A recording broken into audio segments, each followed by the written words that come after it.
uma semana aí sem fazer, 2 semanas aí sem fazer vídeo aí. Voltei aqui pra mostrar a quarta parte aí da atualização.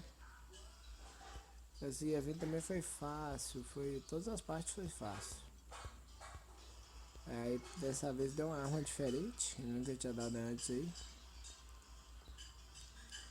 Rifles Sting, no modo de equipe aqui. Pra ganhar ela você tinha que ficar 15 vezes no time vencedor. No modo 9, matar 12 inimigos em uma partida, fácil. No modo 8, matar 8 inimigos com um tiro em uma partida, fácil também. No modo 7, pegar 10 medalhas em uma partida, fácil.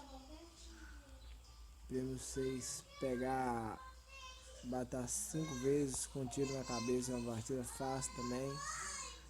No modo livre para todos, conclua entre os 3 primeiros em 10 partidas, fácil também. Só demora. Matar 20 inimigos 20 vezes com tiro na cabeça. Matar 30 inimigos com um tiro.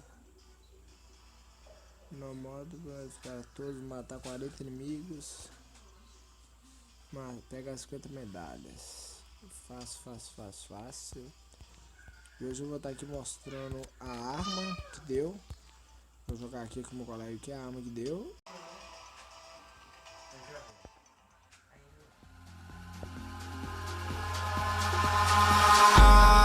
Eyes in the sky, gazing far into the night. I raise my hand to the fire, but it's no use, 'cause you can't stop it from shining through.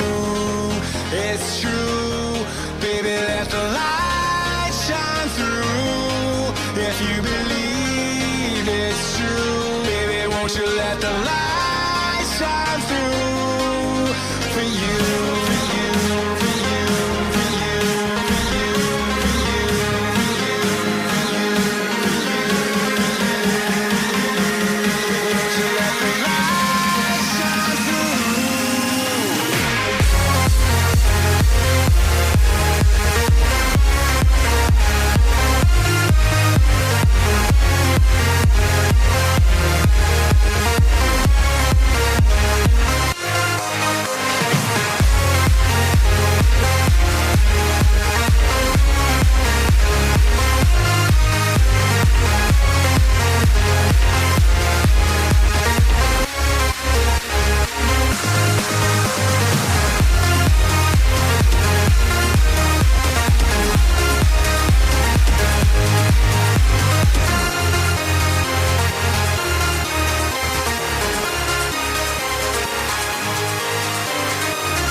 In the sky, gazing far into the night. I raise my hand to the fire, but it's no use, 'cause you can't stop it from shining through. It's true.